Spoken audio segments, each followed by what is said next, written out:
You all know Geoffrey Owens. He played the daughter's husband. Elvin. Yeah. And he was a goofy dude, whatever. Yeah. But then he ended up, someone caught him at Trader Joe's. You know, where I go to Trader Joe's, you know what I'm saying? And they caught him working, and they put him on the camera, on the phone. But it was fucked up, but it was kind of a blessing. Because he got gigs. He got some more work. You know, but I've always said this. He got gigs. And I've always said this, and people really get so angry when I say this. To me, a 56-year-old man who graduated from Yale, I feel that he has failed as an adult if you're bagging groceries at 56. You have failed as an adult. Yes, especially that's how you feel. Yeah, especially one, who has children of his own on top of that. But failed as an adult, like, how do we know he's failed as an adult? Because he said himself that he took that job to help pay for bills. He's not just doing it just for fun. But that to me is not. I think it's failing if he didn't get a job. I think it's failing if he gave up and sat on his ass and said fuck it and went on public assistance or something. I don't think that's failing as well. But you think that's failing as well. But listen, you're approaching retirement age, and you're doing a job that a 16-year-old could do better. But what if he's good at that shit? He's the best. What if he's tight? What if he's the baddest bagger, yo? Then he would probably be a manager, a district manager, or something like that. He would actually be right there in the front lines. But here's the thing about acting. You're not an actor. Nope. Right? You're a businessman. That's what the fuck you do. Now, I mean, as actors, and I'm in the Screen Actors Guild. I'm in AFTRA. Mm-hmm. There's thousands of actors, plus they mamas. You know how everybody named mamas are trying to be fucking actors. Now, the acting shit, the lines have been blurred. Every motherfucker is trying to be famous now.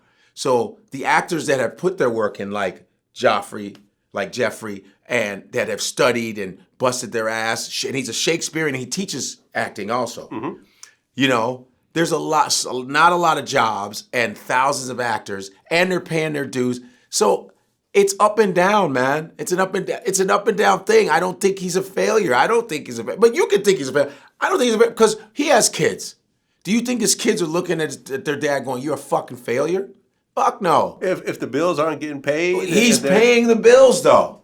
He's paying the bills. I think he's a fucking hero. Just barely with Trader Joe's. How do you know? Listen, he could be supplementing what he's doing plus that.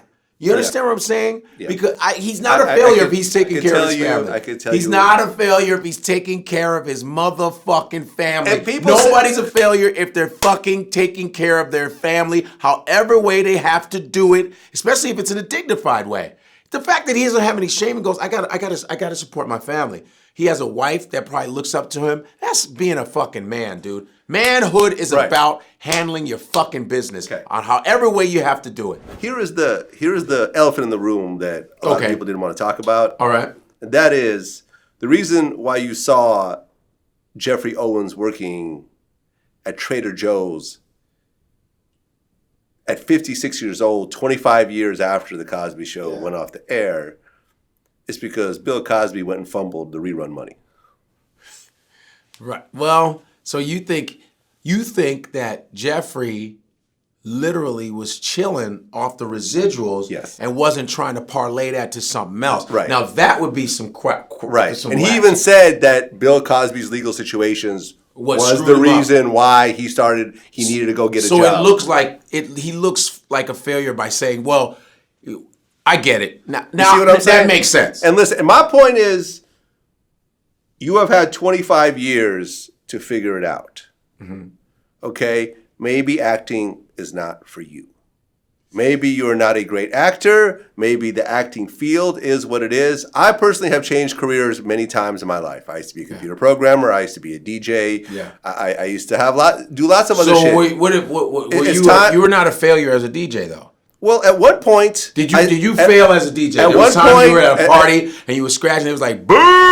That bullshit out of here. You're like, what's up? No, I like this beat. No, it was out of here. Your parties is whack. Well, it was at one point where I said, as I'm getting older, I'm not going to be able to keep supporting myself as being just a DJ. There's not enough money in it. Okay. There's not enough money in it. Right. It doesn't have a long shelf life, being in the clubs all the time and so forth. It's not realistic as I'm going into my 30s and 40s. Okay. Let me go ahead and rethink this whole situation and parlay into something that's kind of related, which is how I went into video. I started making documentaries and eventually led into Vlad TV. Okay. You know, the landscape will change. Mm-hmm. Life will go on. The ups and downs will happen. Yeah. I feel like real men are going, and real adults in general, both men and women, need to sit back and say, okay, how am I going to be responsible and adapt in order to not have to end up bagging groceries when I'm damn near 60? You see what I'm saying? Yeah. How am I going to adapt and change? Maybe acting was not for him. Clearly, he's not going to ever win an Oscar. Okay? How do you know that? Some people win Oscars late in their life. This is true, but he wasn't even getting acting gigs. Like, he But said sometimes, during these 25 years, he would get little small roles here and there. At one point, you say, listen, I love it, it's fun, but maybe I should go into directing. Maybe I should go into video editing. Maybe I should go into... But you don't know someone's passion, though. Listen, what you're saying isn't wrong, but what you're saying isn't right also.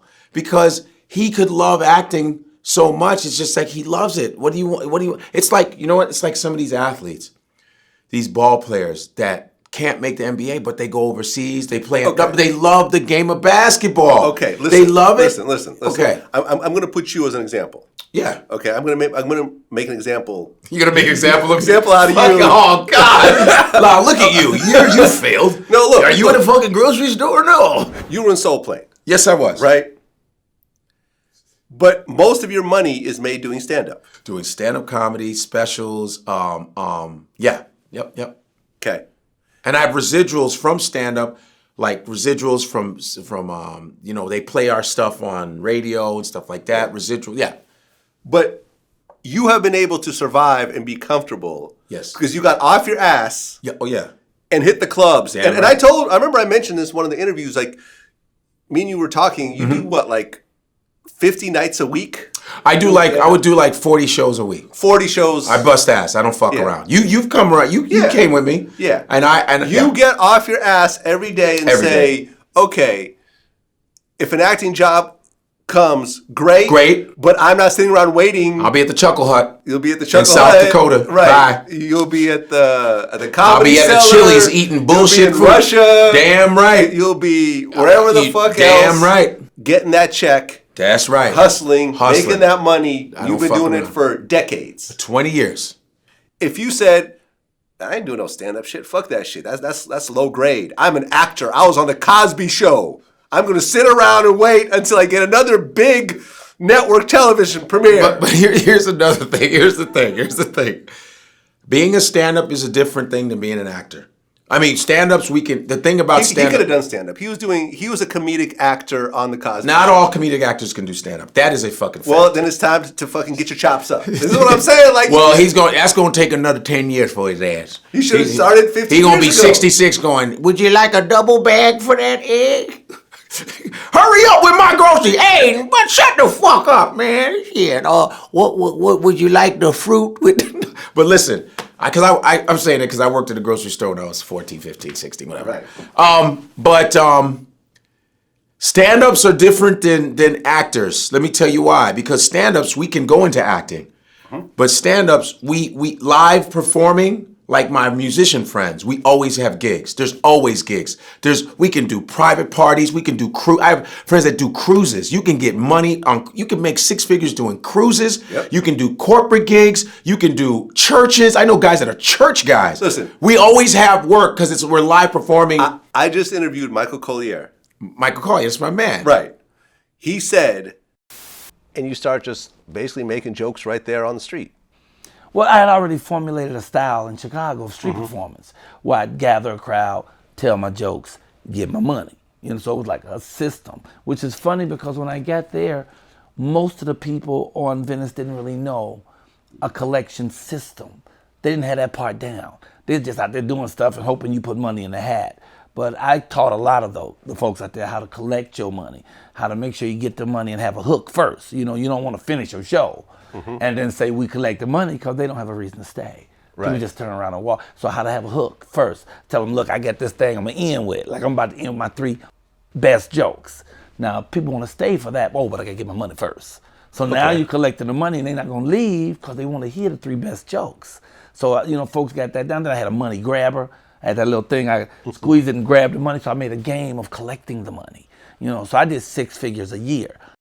So don't tell me that life is hard and no one's giving you no fucking gigs. Well, this man was on the public street making 6 figures, doing like 5 shows a day. But that's the difference between, a lot of times actors have to wait till they got to book a play or something like that. I'm saying stand-ups, we're a different animal. There's comedy clubs everywhere. Everywhere. You know what I'm saying? There's clubs everywhere so you can get money faster than actors. You understand? And a lot of actors cannot do stand-up because stand-up is an actual fucking craft. You can't just go up there and tell jokes. I've had people that tried that shit. I'm just going to get drunk and tell jokes. I go ahead. No, go ahead, drink. Make sure you drink up.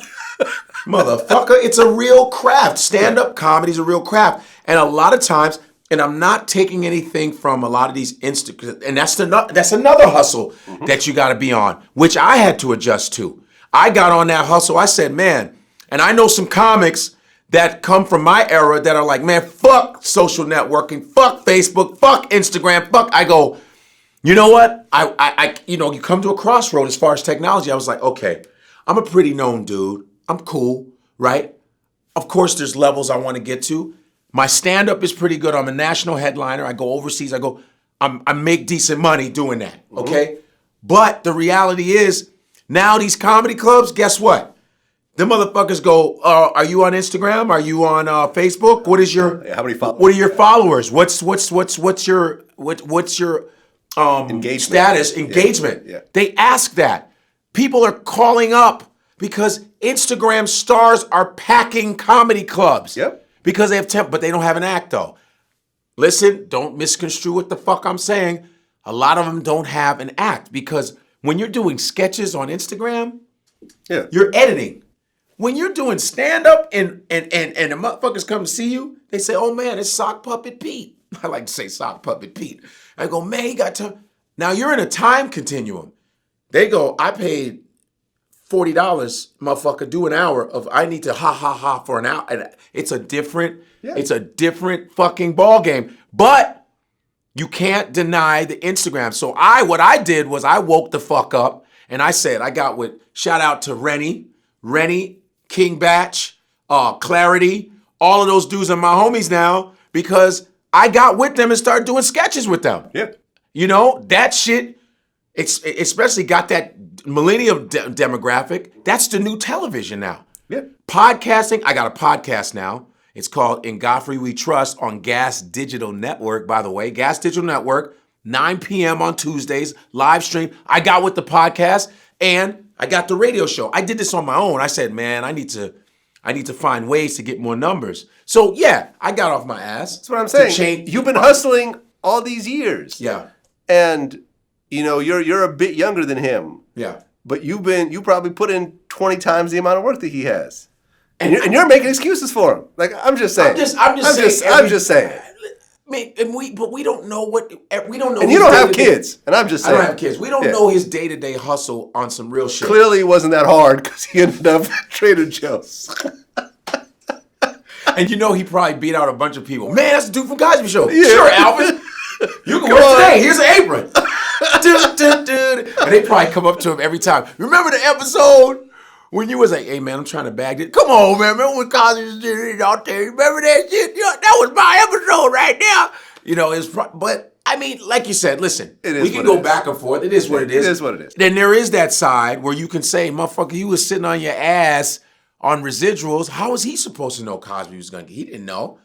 And the checks must have been dope as fuck, though, for him to be chilling. Because most residuals, because I've done a few movies, and over the years, they start to get, they get less, unless they re-up on a different contract. But it starts to fade. The money gets worse. Of course. Yeah. Listen, it is what it is. Yeah. Tyler Perry gave him a gig on his new show. He got like 10 episodes. 10 episodes. But that person, and it's another credit to social networking. Mm-hmm. Fucking the person that recorded him kind of embarrassed him. It was kind of disrespectful, but God damn it, It worked out. he got off his ass now because worked of out. social media. Well, and we'll see if 10 years if he's back at Trader Joe's. Oh, you Would you like me to double the egg?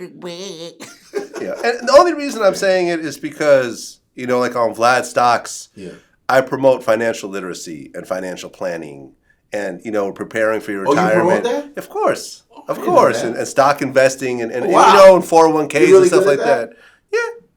I'm not bad. You're not bad? I'm not bad. I'm not a financial advisor, but, Russian I've done. Jew. I'm going to be asking you some questions. Well, I mean, you're a Jewish man. Yeah. You guys learn small how to fucking handle your money. That's real talk. I mean, you're just trained like that. It is what it is. It is what it is. It is what it is. So, yeah, I'm going to be asking you some questions. Okay. Because, man, I have $5. I want to know where should I put it? Under my bed or in the bank? What is that? $5? Let me tell you how to flip it.